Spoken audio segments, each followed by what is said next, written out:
Hello student, मैं एकता सिंह आप सभी का ज्ञान चैतन्य चैनल में बहुत बहुत स्वागत करती हूँ। आज के इस अ, वीडियो में हम राजनीतिक विज्ञान से रिलेटेड जो है यहाँ पर टॉपिक होने वाला है, जिसमें आज हम यहाँ पर परिभाषाओं का कुछ पार्ट यहाँ पर देखने वाले हैं। क्षेत्र और प्रकृति इसके आगे रहेगा। तो शुरू करते हैं। सबसे पहले राजनीतिक विज्ञान। तो उससे पहले परिभाषाओं से जानने से पहले कुछ यहाँ पर समझ लेते हैं कि राजनीतिक विज्ञान की प्राचीनता एक सर्वमान्य तथ्य है। मतलब राजनीतिक विज्ञान बहुत पुराना है, ये एकदम फैक्ट है, जिसने प्राचीन काल में प्लेटो, अरस्तु से लेकर वर्तमान युग तक के उल्लेखनीय का प्रगति कार्य की है।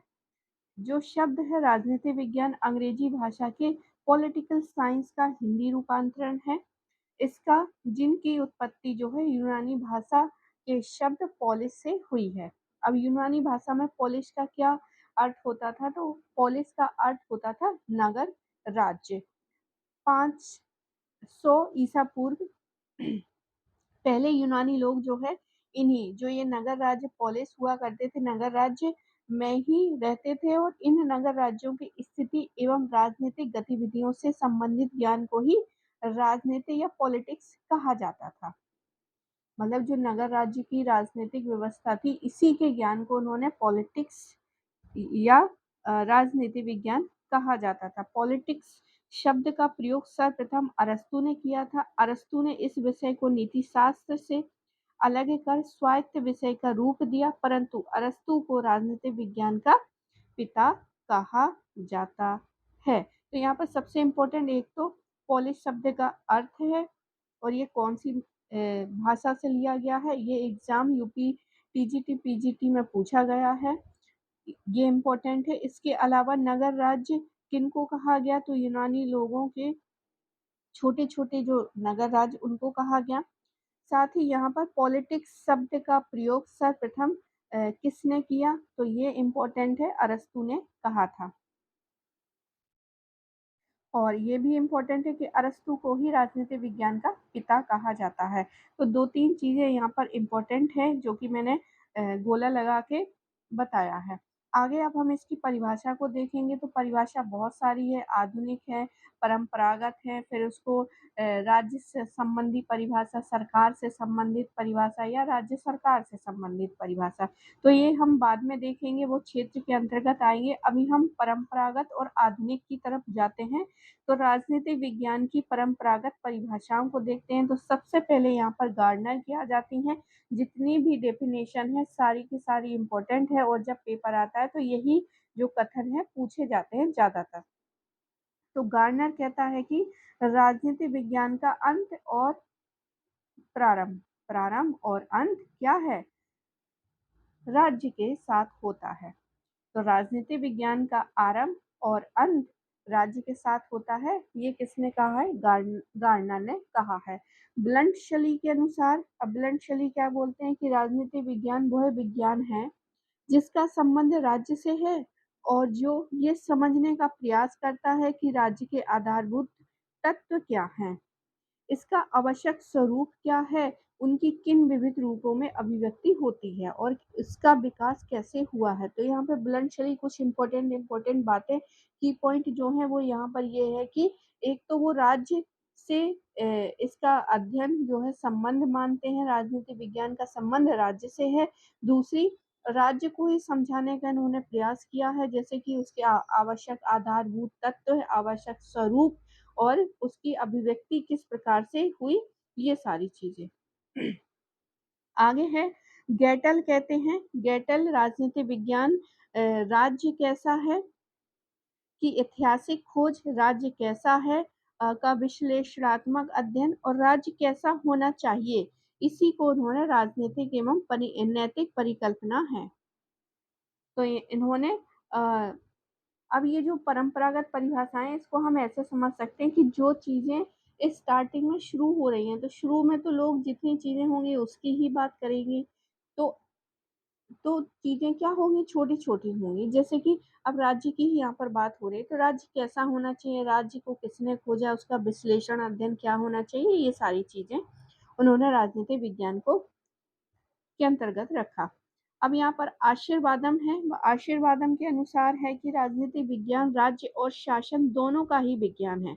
तो आशीर्वादम जो है वो ये कहते हैं कि राजनीतिक विज्ञान राज्य और शासन दोनों का ही विज्ञान है।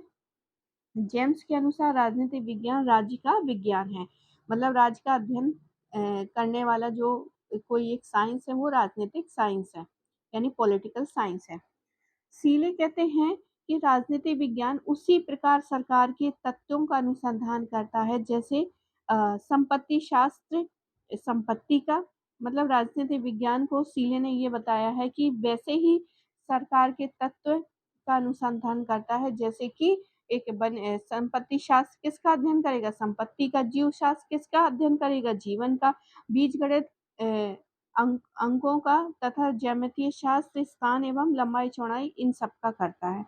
तो वैसे ही राजनीति विज्ञान किसका करेगा, सरकार के तत्वों का। तो ये सीले का कथन है। आगे आता है लीकॉक। तो लीकॉक कहते हैं कि राजनीतिक विज्ञान सरकार से संबंधित विधा है। तो लीकॉक जो है राजनीतिक विज्ञान सरकार से संबंधित विधा है, ये समझते हैं। जॉन पॉल और जेनेट पॉल जेनेट का कहना है कि राजनीतिक विज्ञान समाज विज्ञानों का वही अंग है जिसमें राज्य के आधार पर और सरकार के सिद्धांतों पर विचार करता है। आगे देखते हैं गिलक्राइस्ट। राजनीतिक विज्ञान राज्य और सरकार की सामान्य समस्याओं का अध्ययन करता है। तो यहाँ पर भी राज्य और सरकार है, यहाँ पर भी सरकार और राज्य है। आगे देखते हैं डिमॉक कहते हैं कि राजनीतिक शास्त्र राज्य एवं उनके साधन सरकार से है। हर्मन हेलर कहते हैं राजनीतिक विज्ञान का संपूर्ण स्वरूप का निर्धारण उनकी मानव विषयक मौलिक मान्यताओं द्वारा ही होता है। कैटलिन कहते हैं कि राजनीतिक विज्ञान नियंत्रण एवं नियंत्रित के व्यापक संबंधों का अध्ययन है।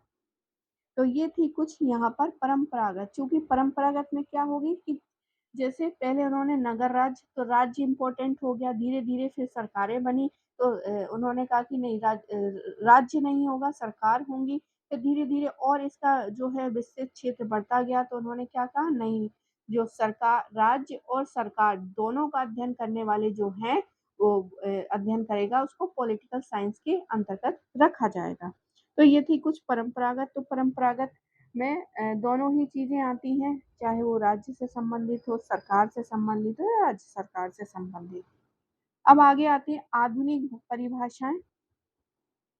तो आधुनिक परिभाषाएं समझने के लिए आपको कुछ, जैसे आज वर्तमान में चीजें हो रही हैं उस पे हम नजर डालते हैं। अभी परंपरागत मतलब प्राचीन समय में क्या हुई थी, उसको लोग, राजनीति विज्ञान को लोग क्या समझते थे, उस पर आज हमने यहाँ पर नजर डाली। अब हम आधुनिक परिभाषाओं को जानते हैं कि कितना पॉलिटिकल साइंस ने अपना जो क्षेत्र है वो डेवलप कर लिया। तो कैटलिंग इसमें आएंगे। कैटलिंग के अनुसार राजनीतिक विज्ञान शक्ति का विज्ञान है। तो शक्ति जिसके पास है, मतलब शक्ति चाहे वो किसी भी प्रकार की हो या समाज में किसी व्यक्ति का मान सम्मान जाता हो तो उसकी शक्ति ज्यादा हो जाएगी, किसी के पास पैसा हो, इस तरह से। तो वो राजनीतिक विज्ञान राजनीति में क्या करेगा, अपना योगदान करेगा, उससे उसकी पावर, तो पावर का साइंस, शक्ति का विज्ञान जो है राजनीति विज्ञान को कहा, कैटलर के अनुसार राजनीति विज्ञान शक्ति का विज्ञान है। आगे देखते हैं डेविड ईस्टन बहुत इंपॉर्टेंट है, कई बार एग्जाम में जो है जितने भी पॉलिटिकल सिविक्स से रिलेटेड है, जिसमें डेविड ईस्टन एक आधुनिक विचारधारा के पॉलिटिशियन है, पॉलिटिक्स हैं। तो वो ये कहते हैं कि राजनीतिक विज्ञान समाज में मूल्यों का सत्तात्मक वितरण है। क्या कहता है, राजनीतिक विज्ञान समाज में मूल्यों का सत्तात्मक वितरण है। आगे लेसवेल एवं कैपलान के अनुसार, लेसवेल और कैपलान के अनुसार एक अनुभाविक खोज के रूप में राजनीतिक विज्ञान शक्ति के निर्धारण एवं सहभागिता का अध्ययन है। आगे है डॉक्टर हसजार एवं स्टीवेंस के अनुसार राजनीतिक शास्त्र अध्ययन का वह क्षेत्र है जो प्रमुखतया शक्ति संबंधों का अध्ययन करता है। इन शक्ति संबंधों के कुछ प्रमुख रूप हैं। व्यक्तियों में परस्पर, व्यक्ति एवं राज्य के मध्य शक्ति संबंध और राज्यों में परस्पर शक्ति संबंध। तो इन्होंने बहुत लंबी चौड़ी अपनी डेफिनेशन की दी है और उन्होंने कहा है कि राजनीतिक शास्त्र का अध्ययन क्षेत्र जो है जिसमें शक्ति और संबंधों का अध्ययन करना है, मतलब एक व्यक्ति की जो शक्ति है उसका अध्ययन करना। इन शक्ति संबंधों में कुछ प्रमुख स्वरूप जैसे कि व्यक्तियों में परस्पर, व्यक्तियों एवं राज्य के मध्य जो है शक्ति संबंध एवं राज्यों में परस्पर शक्ति संबंध। इस तरह से डॉक्टर हसजार और स्टीवेंस ने दी है अपनी परिभाषा। 2 लोगों की है इसलिए इतनी लंबी चौड़ी है। आगे है रॉबर्ट ए डहल। डहल कहते हैं कि राजनीति विज्ञान शक्ति, नियम एवं सत्ता से संबंधित है। तो याद रखिए यहाँ पर आधुनिक परिभाषाएं चल रही है इसलिए यहाँ पर राज्य, सरकार और इन सब की बातें यहाँ पर थोड़ी सी कम हो रही हैं। बाकी यहाँ पर शक्ति जो है, शक्ति हो गई, सत्ता हो गई, इन सब की बातें जो हैं वो यहाँ पर विस्तार से हो रही हैं। आगे है आलमंड एवं पावेल। आलमंड और पावेल के अनुसार आधुनिक राजनीतिक विज्ञान से हम राजनीतिक व्यवस्था का अध्ययन एवं विश्लेषण करते हैं। तो बहुत सिंपल सी है। इन्होंने राजनीतिक व्यवस्था जो एक हर एक कंट्री में होती है उसी राजनीतिक व्यवस्था का अध्ययन और विश्लेषण करना क्या कहलाएगा? राजनीतिक विज्ञान कहलाएगा। यह है आलमंड एवं पावेल की। आगे है, अब निष्कर्षता कहा जा सकता है कि वर्तमान में राजनीतिक विज्ञान केवल राज्य और सरकार से संबंधित नहीं विज्ञान बल्कि मनुष्य के राजनीतिक व्यवहार, मतलब मनुष्य कैसा व्यवहार करता है, अगर उसके पास पावर है तो वो किस प्रकार से व्यवहार करेगा और अगर उसके पास एक व्यक्ति से कम पावर है चीजों को करने के लिए तो वो किस प्रकार से व्यवहार करेगा। ये सारी अध्ययन करने का काम जो है पॉलिटिकल साइंस का है। राजनीतिक क्रियाएं एवं प्रक्रियाएं, शक्ति, सत्ता एवं मानव समूहों की अंतःक्रियाओं का विज्ञान। मतलब यहाँ पर सिंपल सी बात है, जौन व्यक्ति जिस पद पर है, जैसे हमारे प्रधानमंत्री जी हैं, राष्ट्रपति का क्या पद है, उनके अनुसार वो क्या-क्या कार्य कर सकते हैं, उनके पास कितनी पावर है, इन सब का अध्ययन जो है वो आज हम आधुनिक परिभाषाओं में देखते हैं।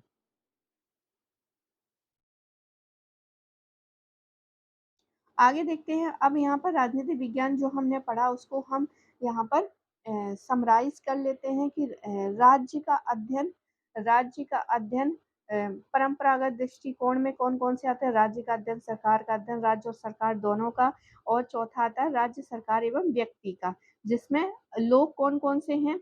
तो राज्य का अध्ययन गार्डनर, गैरिज, ब्लंशली, गैटेल और एक्टन है।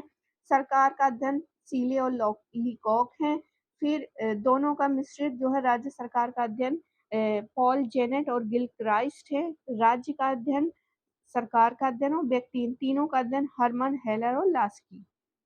अब आधुनिक दृष्टिकोण जैसे हम शक्ति, सत्ता इन सब की बात करते हैं तो यहाँ पर कौन-कौन सी है? सबसे पहले मानवीय व्यवहार का अध्ययन, शक्ति का अध्ययन। शक्ति का अध्ययन में चार्ल्स मेरियम, लासवेल, कैटलिन, राजनीतिक व्यवस्था का अध्ययन डेविड ईस्टन जो कि बहुत इम्पोर्टेंट है, आमंड पावेल जो कि अभी हमने देखा था डेफिनेशन में, निर्णय प्रक्रिया का अध्ययन है हर्बर्ट साइमन और नीति का अध्ययन जो है लासवेल। तो बहुत इम्पोर्टेंट ये की पॉइंट है। आगे देखते हैं, अब राजनीति के पर्याय क्या हैं? क्या है? राजनीति के पर्याय क्या हैं? तो इसको हम अगले उसमें देखते हैं कि राजनीति के पर्याय क्या हैं, फिर क्षेत्र देखेंगे। तो आई होप आपको ये छोटा-सा वीडियो आपको पसंद आया होगा। पसंद आया तो प्लीज़ लाइक करें, शेयर करें, सब्सक्राइब करें। मिलते हैं अगले वीडियो में। पूरा वीडियो देखने के लिए आप सभी का बहुत-बहुत धन्यवाद।